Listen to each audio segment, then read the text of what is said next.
You're looking live at the media room in Gillette Stadium. UMass football press conference about to begin. And I believe all of the participants in it have now arrived, and they're making their way up towards the podium.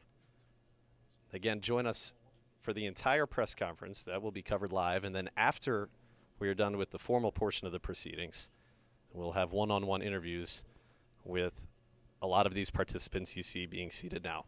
Send it up to the podium and UMass Athletic Director John McCutcheon.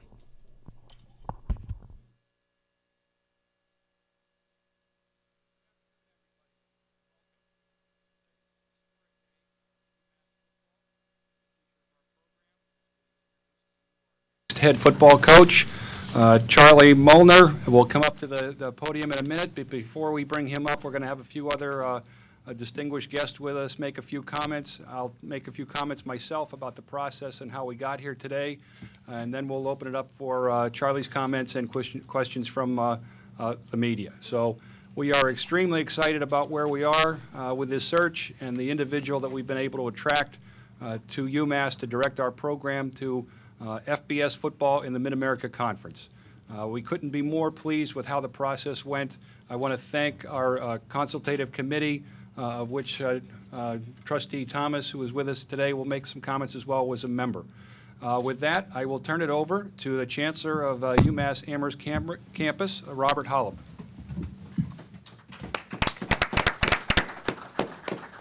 Thanks so much, John. Good afternoon, ladies and gentlemen. I first want to offer some tribute on this very important day, and that tribute goes to our athletic director, John McCutcheon. His dedication and his leadership have guided this process right from the beginning, and we wouldn't be here without his very hard work. I'd like to thank the UMass president, Robert Corrett, for changing his travel plans to be with us today. I think there was also a change of temperature from 91 degrees to whatever we have outside. I want to acknowledge Trustee Thomas for his contributions and for taking part on the consultative committee. Thank you for your ongoing efforts on behalf of the campus. Now, today marks a significant step in the transition of UMass Amherst to the top tier of college football, increasing the momentum that was initiated this spring with the transition to the FBS and membership in the Mid-American Conference. At UMass, we strive for excellence in everything that we do, and our choice of a new coach, Charley Molnar, lays the cornerstone for building a successful FBS program and reflects the spirit of that program. UMass has a proud 130-year tradition of Minuteman football, and we're excited to introduce that tradition to a new legion of fans, both across the Commonwealth and across the nation. Charley Molnar has the wherewithal and experience to make that introduction a huge success for us. Evaluating our football program and elevating it to the FBS level and playing our home games here at Gillette Stadium, this will increase the visibility of our great university, expand our fan base among alumni and citizens in the most populous region of the state, all while reducing the campus subsidy to football. This transition would not have been possible without the generous support, of course, of the Kraft family, and we owe them a great debt of gratitude for helping to make this possible. To play at the nation's top tier of college football is a huge opportunity for us to represent the Commonwealth before a national audience and to play at a level that's worthy of the flagship institution of a great public university. We are certain that we will continue to make the citizens of this great Commonwealth proud of their flagship institution, and we are looking forward to the challenges of playing a more competitive schedule with an entirely new set of peers. At Amherst, we've been setting records this year in almost every area of academic endeavor: research contracts, fundraising, diversity on campus, number of baccalaureate degrees and applications, the academic indicators of our incoming class.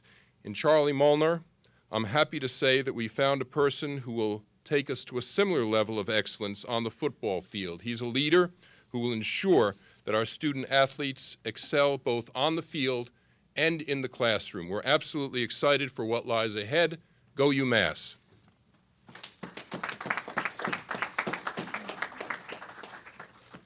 And next at the podium is the individual who does win the award for coming the furthest to get to the press conference. I think it was not more than 14 hours ago he was in Brazil. So you'll know how important that this is to him to be here today to share this time with us and Coach Molnar.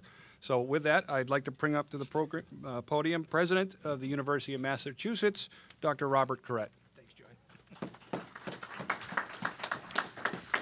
It was hard leaving 91 degrees, but you just had to do it to be here. I'm going to reinforce a couple of things the Chancellor just said. The University of Massachusetts and the flagship campus in particular have had a strong and long vision to continue to improve and to really be a leader in this country in as many ways as humanly possible. And in order to do that, you need to have both the athletic and academic partnership in place. To be a top-tier public research university in the United States, with rare exception, those two partners have to be hand in hand to be successful. That vision is a vision that the board and I share, and I think that's reflected in Trustee Thomas's willingness to be on the search advisory committee. I know Trustee Mullen is trying to get here, so we were hoping he'd be here. Jeff Mullen, the new trustee. Jim Karam, the chair of the board, who has been instrumental in supporting the move to FBS football, could not be here, but I've been on the phone with him for the past 24 hours, off and on, very excited about this new effort, this new coach, and the new vision for the future. On the academic side, I think the Chancellor has already given you a few of the key points that this campus has achieved. But let me just add a couple. Top 19 in the world in the reputational survey by the Times of London. Top 50 on the U.S. News and World Report rankings. #1 public research university in New England in terms of R&D dollars expended. Continued and ongoing demand every year, more and more, for undergraduate students trying to get onto the campus. Over 33,000 applicants this year for the campus. And as the Chancellor mentioned, a profile academically that continues to move up. SATs are better every year. GPAs are better every year. A good sign that a campus is moving in the right direction academically is when we all know we couldn't get in today, that it's a better campus than the campus we all went to a few years ago. And that's good. That's good for the campus and good for the future and good for the alums. But that dream requires as much prowess on the field as it does in the classroom. And I've always believed in that philosophy and have supported it at all the campuses I've been part of. If you're going to be part of a family, whether that family is the MAC or any other family that you become part of over the years, you need the characteristics that that family is looking for. And I've been involved in a number of conferences across the country, and I can tell you that when you're looking at expansion into conferences, the thing that will determine whether you're in or out is not usually the athletic piece, because if you're even being considered, the athletic piece is there. It's the academic piece and what you bring in terms of stature to that conference. So this institution, as its academic prowess being as strong as it is, athletic prowess with a long and proud history, and now a future that's looking brighter and brighter and brighter. You need to get there an institutional commitment, and as I indicated earlier, you have the board's and my commitment, you have the Chancellor's commitment, and the commitment of the campus itself. You have to have the right people to do the job, and that starts with an athletic director, and John's done a great job in this search. I wish we could do academic searches in 10 days, you know, instead of 10 months. But John done a great job leading this search. You need the right coach. You need the coach to hire the right staff. It's like any other organization. You have to have a staff that motivates and can recruit student athletes, and then when you get them there, to begin to mold them into a team. And in order to make any of that happen, you need leadership at the top, and the top of the pyramid that is most important is the coach. We're very, very excited that this coach has all of the characteristics necessary to make that happen. Facilities are a part of it, and we want to thank again the Kraft family for making this facility available, not just for the press conference, but also for our ongoing efforts here on the field at Gillette, and to continue to work with us as we continue to improve the facilities on the campus itself, so that we'll have both to work with in the years ahead. When I saw the list of individuals being considered for this coaching position, I called a number of friends that I considered trustworthy enough to keep it confidential, to talk about the leading candidates. And as I talked about Charley Molnar, I heard, and I'll just summarize these without giving them attribution, great guy, great coach, unbelievable energy, understands the X's and O's and knows how to use them effectively, knows how to build a strong team, lots of East Coast experience, lots of MAC experience, lots of recruiting experience in the areas where we need it. A winner at every step of his career, and a winner they expect to continue to show those winning characteristics moving forward. We share that view. I am delighted to be here. As I said, I've flown actually 24 hours to be here. I landed about 3 hours ago from Rio de Janeiro. I was there with the governor. I wasn't on the beach. We were on a trade mission for the last 8 days in Chile and Brazil. He's still there with about 50 other individuals. But Charley, I want to welcome you and your family. We're putting our faith and our confidence in you for this vision, this dream we have. Let's make the dream happen. It's exciting. It's needed. We all want it, and you can help make us successful getting there. Thanks again for being part of this. Thanks a lot for being here with us today.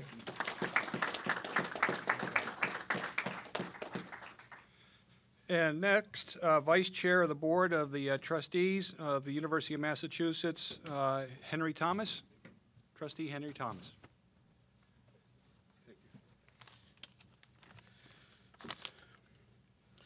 Good afternoon. This is a great day for the entire University of Massachusetts family. It's a great day for the Commonwealth of Massachusetts. Our chairman, Jim Karam, could not be here with us because of an unavoidable conflict, but believe me, he really wanted to be here because he has been thoroughly immersed in all of the anticipation that we would eventually get to this particular level. So I guess in old football parlance, I'm the safety valve today.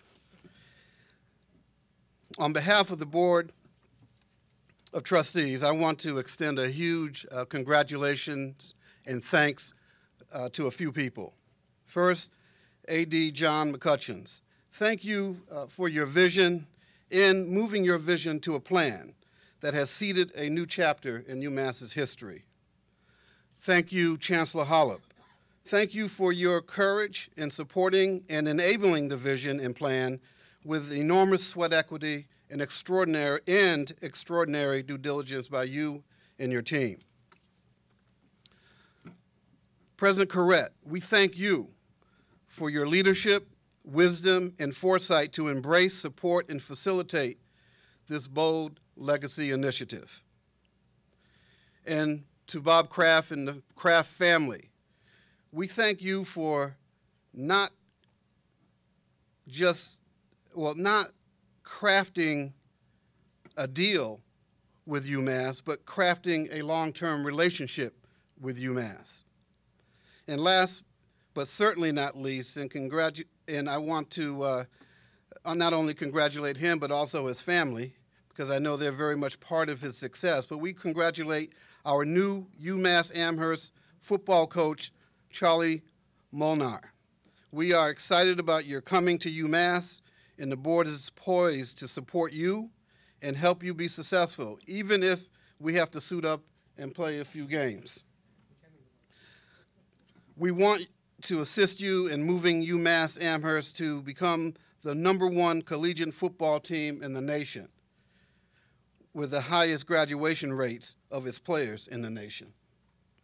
With that, we wish you Godspeed and congratulations. Thank you.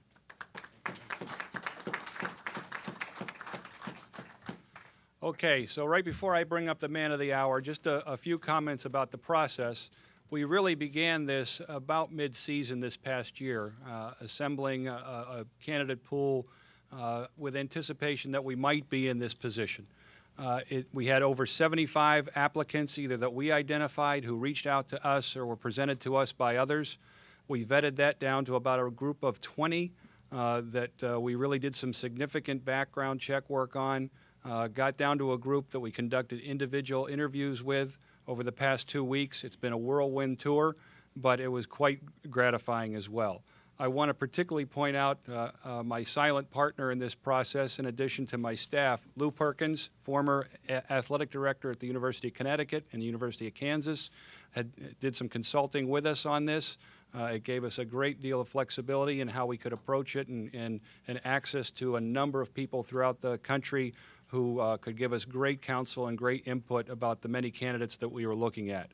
All of them came back with a message similar to what President Corrett relayed to you. We have a man here of energy, of integrity, of vision, and commitment. I knew, and my Associate Director, Dan Markowski, when we met with him after about 10 minutes, I remember when he left the room, we just looked at each other and went, wow, this is a guy who really gets it. This is a guy who wants to take over a program and leave his mark, that wants to build something from where we are and take it to someplace very, very special for this state and for our players and university. So with that, I'm going to stop. I'm going to turn it over to the head coach of the UMass Minutemen, Charley Molnar.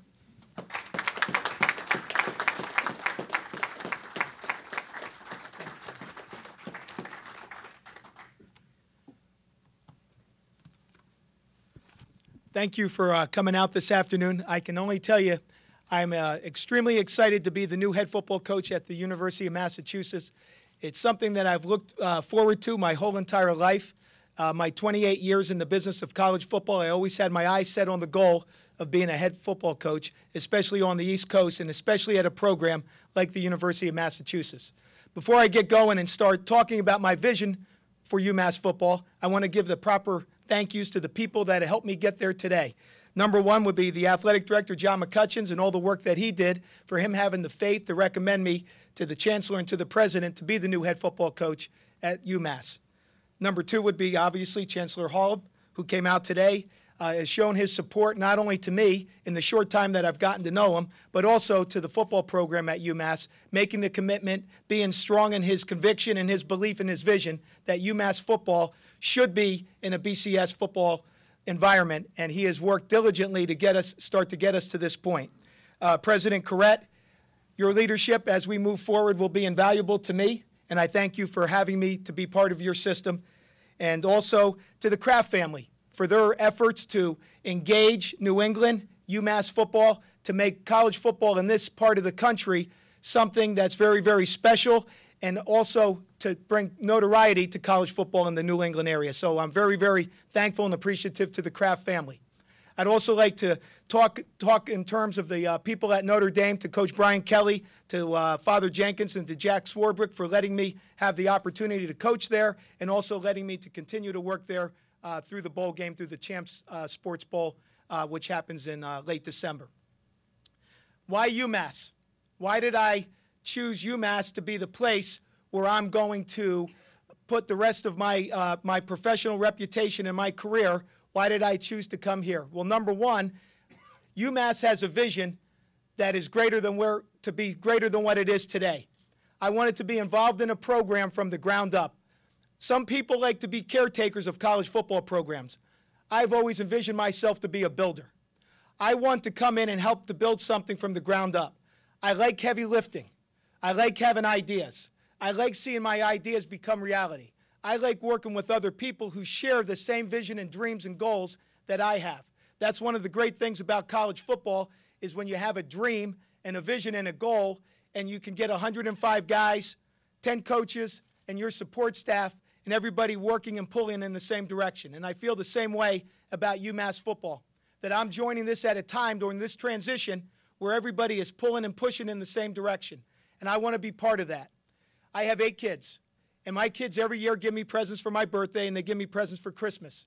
Sometimes they run over to the store, to Walmart, to Target, and they buy something and they give it to me. And I look at it and I put it on the table or the counter and leave it there for a couple days, and usually by the end of the month it's thrown away. And then other things that they make with their hands. They'll paint me a picture, they'll make something out of clay, and they'll give me that thing. And that means the most to me. I keep those in a box. And I'll have those, and I cherish those the rest of my life because they made it with their own hands. That's something special to me. And that's how I feel about UMass football. Not only am I going to help make this with my own hands, my fingerprints will be on this. UMass football had a decision to make. They can be mired in mediocrity. They can hire a guy who will just help them be competitive, graduate their players, and everybody pats them on the back. And 10 years from now, as the landscape of college football changes, they'll say, why is UMass still where it's at? Still in the same little box that it's been in. Or we can look and say, wow, how did UMass do that? How did UMass move from 1AA football to a place that plays in a sold-out Gillette Stadium, that plays on the road? We sell our ticket allotment and then some. When we go out on the road and we play, there's caravans of fans and supporters following us to each and every city that we play in. How did that happen to UMass football? Well, it starts with a vision. It starts with a dream. It starts with great leadership at the top. It starts with a football coach and a football program that is aligned and working in conjunction with the athletic director, the president, and the chancellor. And I think that I'm the guy right now who is fortunate enough to take UMass football to the place where everybody dreams and where everybody would like it to be. I don't look at UMass football as being Massachusetts football team. I look at UMass football as being New England's football team. There's no reason why we cannot be the #1 Division I football team in New England. That's our goal, and we're going to get there. UMass has made a commitment to me to be the head football coach. They're giving me the resources to get this thing off the ground and get it running. And I made a commitment to UMass. I'm going to make a winner here. It may not happen overnight, but it's going to happen. We're going to work hard. We're going to work together, and we'll have a winning football program at the Division I level here at the University of Massachusetts. I'm very, very proud to be here. I'm going to ask people to buy in. I'm going to ask hundreds of people to buy in, thousands of people to buy in, and tens of thousands of people to buy in. We're going public. We're a stock. It's new. Buy in today because the price is going to skyrocket. This place is going to the top. And you guys can jump in right now as the initial stockholders in this, but we are going to go to the top, and I'm asking you to join me, all the people of New England, not just Massachusetts. So thank you for the opportunity to be the new head football coach at the University of Massachusetts. I hope to be here a long time speaking to you. And one day we'll come up here and we'll talk. We'll have a nice big trophy sitting right next to me as we talk about our road to the top of college football. Thank you very much. I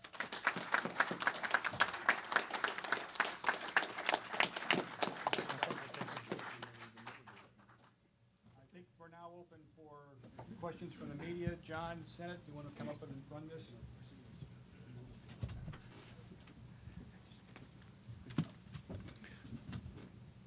We'll start first. Anyone question for John McCutcheon?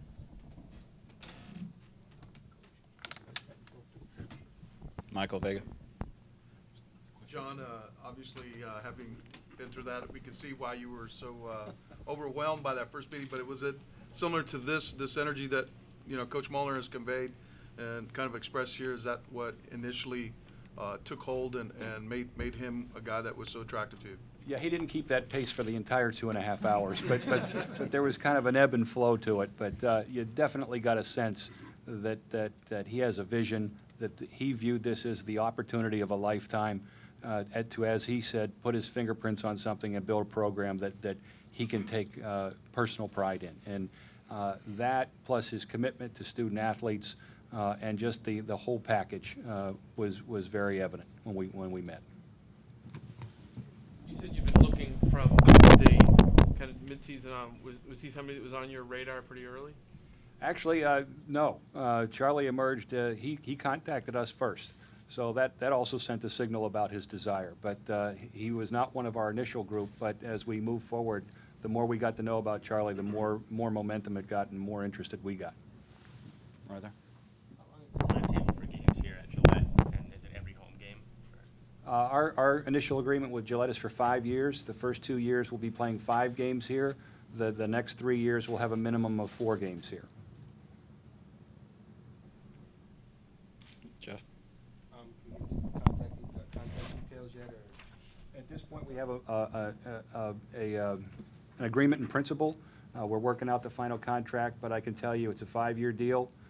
The base salary is $250,000 with a competitive incentive package to go along with it. Now you need to ask questions of the real guy. Yeah, no, I'm done. Questions for Coach? Michael. Coach Molnar, congratulations and welcome here to New England and to Boston. And What was it about this program specifically that made you seek them out? Why did you want to be the coach here at the University of Massachusetts? Well, I felt that my whole career I've moved around, but I've spent a lot of time in the Midwest. But I always felt that my roots were really back east. It didn't really matter to me if it was, anywhere along the Eastern Seaboard. I felt most at home, and that's where I did the most recruiting. And I felt really I could make the most impact as a coach because I understood the history of East Coast football, of Eastern football from the Yankee Conference, Atlantic 10, CAA, the beginning of the Big East. I watched it all. I watched it all develop. I watched some programs move from smaller colleges to major institutions, and others just stay right where they're at. And was often watched in amazement as that happened, and thought really it was just fate where leadership at one school brought that program to a more prominent athletic department, while other schools just stayed behind for whatever reasons, and then looked at the landscape of college football and thought they should also be with the big boys, so to speak, and something happened along the way and they missed out. Also, the fact that they were moving from 1AA to 1A, I thought that that would be a job for me. I thought that this would be something that I could really grasp and take hold of and run with. I just felt like my experiences in the Mid-American Conference and at 1AA football and also at BCS football would be invaluable to a school like Massachusetts as they're making the transition. In terms of what your vision is for your offensive philosophy, defensive philosophy, overall philosophy of how you want your team to compete at this level? Well, I think you're going to see a team that plays very, very hard, and that's one thing that I believe that can be coached into young men is how to play hard, snap the whistle effort for 60 minutes a game. I know it sounds like coach speak, but reality is that when you put on the films every week and you watch the different teams, you'll see teams that don't play hard, play in, play out, game in and game out. And that's something that I've really learned over the last several years and working with Coach Kelly is you can get your teams to play hard. It's a matter of coaching and motivation and being able, and really you get what you coach, you get what you pay for. So that's something that we're going to do. The other thing is just going to be disciplined young men on and off the football field. And that really starts with recruiting and recruiting the right kind of guys. But if you get guys that do things right, you'll always have a chance to win football games.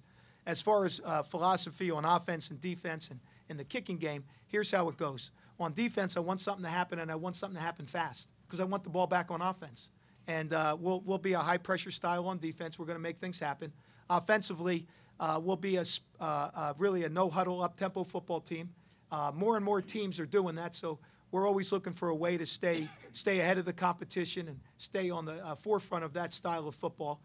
It really doesn't matter to me what kind of quarterback that we have, if he's a pocket passer or more of a quote-unquote athlete where maybe some of his better strengths are running. We've coached them all. We've had all those different kind of guys, and we've had success with them. So that doesn't really concern me. Then as far as the kicking game really is disciplined young men, and you're looking for guys that want to make an impact on the football game that don't always have a chance as a starter to do so. And your kicking game is as good as your recruiting is, because if your backups are your kicking team, then that means you have to recruit really well to have good backups. So the depth of the program is vitally important. And as we move into the Mid-American Conference and we play some outstanding football teams that legitimately have a chance to be ranked at the end of the season, we're going to have to really improve our depth as we move up in the numbers, move up to the 85 scholarships, and create the depth that's necessary to have a good kicking game. Yes. Oh, Rich. Rich. Hi, Rich Thompson, Boston Herald. Hi, Rich. Welcome to Boston. Thank you. Just discuss Coach Kelly's influence on your career, Well, philosophically and workday. okay, well, this is just some things about working with Coach Kelly. I worked with him for 6 years, and this year will be our 6th bowl game together. So I've learned some real things from Coach Kelly as far as organization, motivation, hiring his staff, things that he looks for. And even yesterday or 2 days ago after I got the job, I believe it was on Monday night, and Tuesday we had a home visit with a young man in the morning, actually, believe it or not, a home visit. It's just the way it was set up at his school. And we had really an opportunity to talk on the plane and go over staffing and what things that he looked for. And I already knew what they were because I've been with him for 3 different stops. So I saw the kind of guys that he hired and the characteristics that he looked for. And not every guy I hire is going to be a cookie cutter of me. It can't be that way. There's going to be different personalities, different guys, different styles. But the one thing that will be a common thread is that the guys have a passion for the game of football, that they're knowledgeable, that they're willing to work, and that they love working with young men and making them better on and off the field. How do you make the balance at this point as you stay at Notre Dame for the rest of the month and at the same time start getting things going here?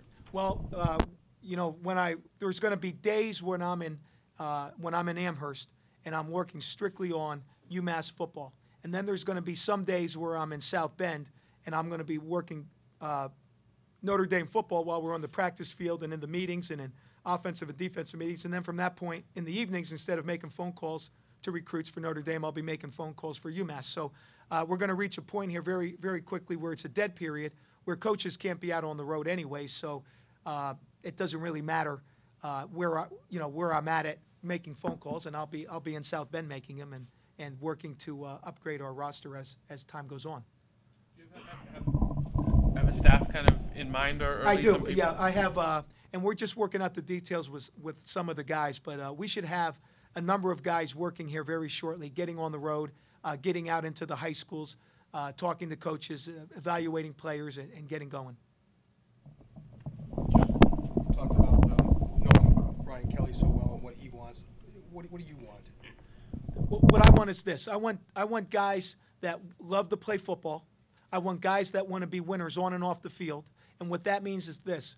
Off the field means being a winner to me is being a great husband, a great father, and a great leader in their community.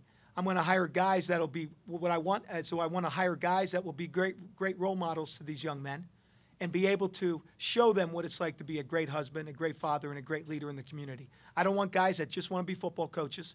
I want guys that want to be engaged and involved in the UMass community and Amherst. I want guys that want to be involved in their churches. I want guys that want to be involved in their kids' little league. I want them to go to PTA meetings. I want guys that are real guys that get around, and our players will see that. I want guys that want to perform at the highest level. I want guys that want to come to UMass and get a degree, not just go to class to stay eligible, but to get a degree, to get educated, to get something out of their 4.5, 5 years that they spend at the University of Massachusetts. I want guys that want to go on when they're done playing football and done being educated to go out into their communities and serve as leaders. And again, when they see our coaching staff model that behavior, hopefully that will rub off and appeal to those young men that they'll want to do the same things. Mike. Mike Leslie, ABC 40 Charley. Hi, Mike. Thank you. You mentioned you have a lot of MAC experience. I A do. cynic may look at your record and say you don't have a tremendous amount of MAC success of your 11 years, I think 2, 500 or Yeah, above. right. What do you say to that type of evaluation of your history? Okay, there was a lot of pain for me on some of those teams, but UMass doesn't have to feel that pain. What that pain was really was experience for me. And what I saw in MAC football was it done at the very best at the MAC level, and I saw it done perhaps at the very worst. So I think I can avoid some of the pitfalls and the mistakes where I saw it done incorrectly, where I saw it done poorly, and I also will be able to emulate and take those experiences where I saw it done very, very well. And when it was done very, very well, it wasn't about budget and it wasn't about facilities. Though those things are important pieces of the puzzle, it came down to this. It came down to the relationship of the players and the coaches. It came down to motivation. It came down to intrinsic and extrinsic rewards that the players perceived were out there for them. It came down to commitment from the administration and from the university. And those things were the things that made the difference in those programs. It was really, sometimes it was so small, the difference was incredible. Yet the record sometimes would be very, very poor when it really could have been very, very well. Michael. Coach, in evaluating this opportunity, how important was it for you to have this component, the infrastructure, you know, the commitment to building facilities, and then of course to have this venue as your home? How important was that to you as a coach in terms of building a program? Well, I think the biggest thing for me is when they told me that the football building, the first question I asked John was, have you broken ground on the building? He thought I would want them to say, yeah, it's almost done. And he said, no, not yet. And I'm there like, yes, because I want to be able to see those blueprints and talk to them about them. I want to be able to say, you know what, we need to expand this room a little bit, and we don't need so much space over here, and maybe we can rearrange some things and get them in a way that's maybe more highly effective for football players on a day-to-day basis. As far as playing at Gillette, that was a standard to me that this wants to be a big-time football program, because a lot of times big is a perception. And when a young man comes into Gillette Stadium and you say this is going to be your home for the next 4 years to play football games, that's got to be exciting to him. As a coach coming in and knowing that Gillette Stadium is going to be our home stadium is extremely exciting to me. And then, of course, as a fan, when you come into this venue, you know that UMass football has made a commitment to be a big-time football program. It's pretty simple. Is there a blueprint you look at from any other schools that have made whether it's going from 1AA to 1A or a school that's going from struggling to? Well, I think a great example would be Boise State. Boise State was a transitional school. They had moved up from 1AA to 1A. They were the flagship university, similar to UMass, and also was looking for the recognition that football could bring not only to their athletic department, and really not just to the university, but to the state. And I think UMass right now is at a critical juncture where we can do the same thing with the success of the football program. So I thought this is really, really a critical time, and I think the Boise model would be the best example that I can think of. I've often thought about it over the last several years to say that I would like to create a Boise State at some university, and fortunately for me, my professional career now is going to be at the University of Massachusetts, trying to do the same thing. At what point did you kind of look at UMass and say that's an opportunity a job that could open and a job that you wanted to be ready to pursue? I can tell you exactly when. The day that I read in the paper that UMass was going to move up into the Mid-American Conference. That was the day that I set my sights on UMass football. So I just waited, bided my time. I did the job that I had to the best of my ability. And when I heard that UMass football was making a change at the top in their leadership, that's when I knew it was time to strike. So I kind of made some phone calls, and I found out is UMass truly committed to making that move. And then I think some people that I know thought that I would be a good fit, and then proceeded to communicate with the athletic director and got us connected. I wouldn't have been interested if they were going to continue to stay at the 1AA level. I would have no interest in it. And Rich, final question, and we'll break it up. Quarterback, wide receivers, is it safe to say we're going to see the football in the air? That would be safe to say, yes.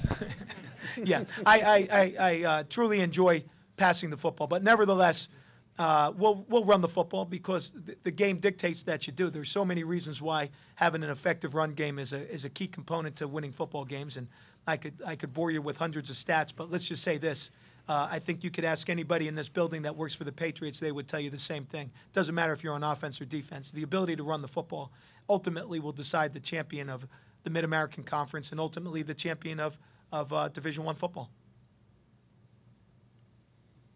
All right. Thank you, everyone. If you need one-on-one interviews, let me know, and we'll get those set up. Thank you for coming today. We are not done yet from Gillette Stadium. Oh, we're going to and pause there's now a for this VIP quick commercial reception. break. When we come back, we'll have one-on-one interviews with some of the principal participants in today's press conference, including new UMass football head coach Charley Molnar. Stay with us. Live coverage from Gillette Stadium continues after this.